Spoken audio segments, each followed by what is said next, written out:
ताळमेळ कोणी ठेवायचा असतो? प्रदेशाध्यक्षांनीच ना.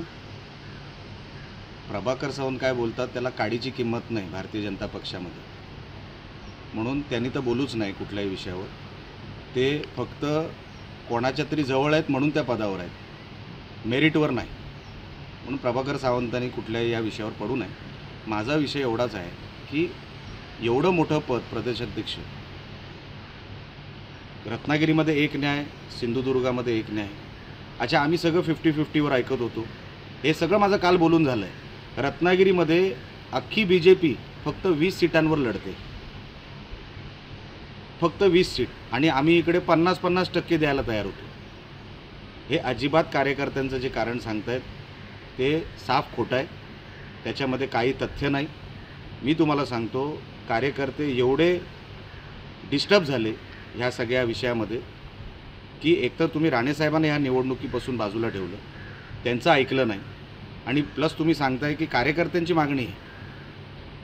त्या मीटिंगमध्ये रवींद्र चव्हाण साहेब किती सक्रिय होते, किती वेळा फोन करत होते, यांच्या इंटरव्ह्यू चालू होते उमेदवारांचे, आणि त्या म्हणजे त्याच वेळेला सातत्याने चव्हाण साहेबांचे फोन होते. आता मला एक गोष्ट सांगावं, आमची बोलणी चालू असताना कणकवलीमधून आमच्या शिंदे साहेबांचा बॅनर काढण्याचं जे काम झालं ते का झालं? म्हणजे तुम्हाला ती युती नकोच होती. तुम्ही जे केलं ते जाणून बुजून केलं. आता कसा तरी पडदा टाकायला तुम्ही प्रयत्न करताय, पण तो तसा होणार नाही. लोकांना जे समजायचे ते लोक समजलेले आहेत. आम्ही राणेसाहेबांसाठी वाटेल ते कॉम्प्रोमाइज करायला तयार होतो. आपल्या कणकवलीमध्ये तर 1 सीटवर पण लढायला तयार होतो, बाकी सगळीकडे 50-50 द्यायला तयार होतो. एवढं सगळं असताना जर तुम्हाला युती नको होती तर ह्याला काय म्हणावं दुसरं? आणि प्रदेश अध्यक्ष एवढं महत्त्वाचं पद आहे, तुम्ही 3-3 दिवस एका जिल्ह्यात थांबता.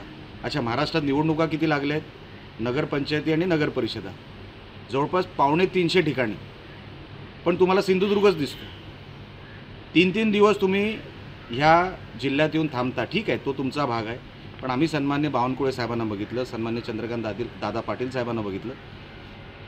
त्यांचा एक स्टँडर्ड होता, त्यांनी एक उंचीवर जाऊन ह्या पदाला ठेवलं होतं. आम्ही त्यांचा जो कार्यकाळ होता तो जवळून बघितलेला आहे, म्हणून कदाचित आम्हाला ह्या विषयाचा आश्चर्य वाटतो. पण मी तुम्हाला सांगतो की हा सगळा वेळ त्यांनी महाराष्ट्राला दिला असता तर काय हरकत नव्हती. ते मीटिंगमध्ये काय काय बोलतात, फोनवर काय काय बोलतात, हे तुम्हाला निवडणुकीच्या शेवटच्या टप्प्यात मी सांगणारच आहे. ते मीटिंगमध्ये काय ठरवतात, काय ठरलं, हे सगळं एवढं भयानक आहे की जिल्ह्याला उद्या किती नुकसान होईल ह्या सगळ्या विषयाचा हे आपण विचार पण करू शकत नाही. हा सगळा जो खेळ चालला आहे ह्याच्यामध्ये जिल्ह्याचा फायदा होणार नाही, काही ठराविक लोकांचाच फायदा होणार आहे. भयानक परिस्थिती करून ठेवतील हे जिल्ह्याची.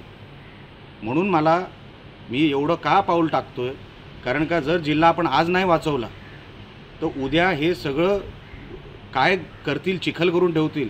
त्याच्यातून मग जिल्हा कसा बाहेर येईल ह्याची चिंता आम्हाला जास्त आहे. म्हणून मी हा विषय सातत्याने तुमच्यासमोर मांडतोय की कुठेतरी ह्या सगळ्या ज्या काही विषयाला कुठेतरी पूर्णविराम मिळावा, कुठेतरी थांबावा हा सगळा विषय. नाहीतर काय होईल, हा सगळा टोकाला जाणार विषय. आपण महायुतीमध्ये आहोत, काही गोष्टींचं भान ठेवलंच पाहिजे सगळ्यांनी, मी ठेवतो.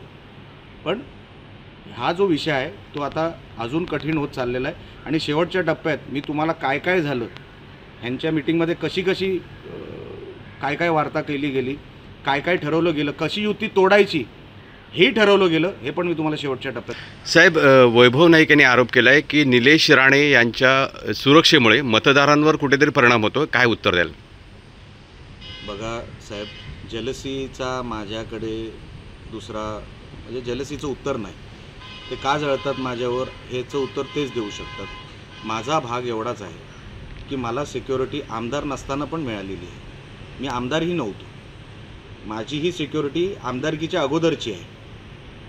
आणि थ्रेट परसेप्शन नावाची एक गोष्ट असते पोलीस डिपार्टमेंटमध्ये. मी जो हिंदुत्वाचा स्टँड घेतला, जे हिंदुत्वासाठी मी विषय हाताळले, ते सगळे विषय कदाचित थ्रेट परसेप्शनमध्ये त्याचं कन्व्हर्जन झालं असणार.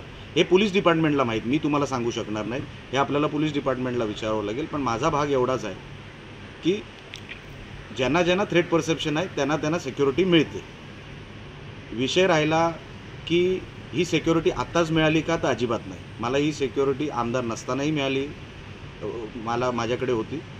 हा भाग 2. भाग 3 असा की मला शहर विकास आघाडी असेल, जिल्ह्यामध्ये ज्या निवडणुका होत आहेत त्यावर मला लक्ष द्यायचं आहे.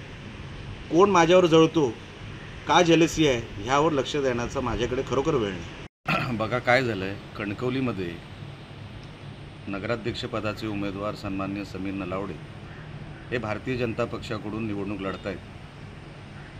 त्यांच्या घरात मुसलमान वोटर हा नवीन ॲड झालेला वोटर आहे. हा कुठून आला, कसा आला? भारतीय जनता पक्षाला तर आपण जे काय बघितलं आहे, मुस्लिम समाज चालतच नाही. अशा वेळेला हे मतदार आले कुठून? अच्छा, नुसतं ह्या 2-3 मुसलमानांचा विषय नाही. हे मुसलमान तर समीर नलावडेच्या घरी दाखवले गेलेत. हा भाग जो आहे, जो घरी दाखवला गेला, ते घरी राहतात का त्यांच्या? ते राहतात तर मग इतके वर्ष ते कुठे होते? आत्ताच ते मतदार यादीमध्ये कसे आले? दुसरी गोष्ट, हे जे काय चाललं आहे ना प्रकार, 169 मतदारांचा हा जो गठ्ठा आहे तो समीर नलावडेंच्याच प्रभागामध्ये कसा वाढला ह्या निवडणुकीमध्ये, काय समजायला कारण नाही. म्हणून मी निवडणूक आयोगाला तक्रार केलेली आहे की आपण ह्याच्यावरती मला निर्णय द्यावा. आज इलेक्शन 9-10 दिवसावर आहे, तरी निवडणूक आयोगाचे अधिकारी सुट्टीवर आहेत. कोणाकडे दाद मागायची आम्ही? भाग 1. भाग 2, जरी सुट्टीवर असले तरी सोमवारपासून मी हा विषय हँडल करणार. गरज पडली तर आंदोलनाला बसणार. गरज पडली तर जेव्हा मतदान होईल, ज्या दिवशी संघर्ष करावा लागला बूथवर, पोलिंग बूथवर, तर त्या मतदारांना थांबवायचं काम मी करणार. कारण की हे चुकीचं होऊ देणार नाही. तुम्हाला जर निवडणूक लढवायची आहे तर फेअर अँड स्क्वेअर लढवा, पारदर्शकपणे लढवा. हा कुठला प्रकार आहे?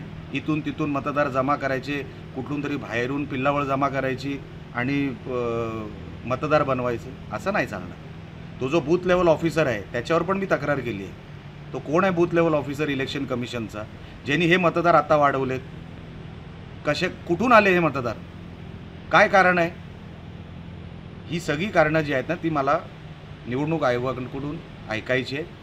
मला ते काय सांगतायत मला बघायचं आहे. माझा आक्षेप तोच आहे, निवडणूक एका फेअर प्लेग्राऊंडवर झाली पाहिजे. समान सगळीकडे संधी सगळ्यांना असली पाहिजे. वर खाली जर निवडणुका झाल्या तर निवडणुकीला अर्थ काय? लोक कोणासाठी मतदान करत आहेत?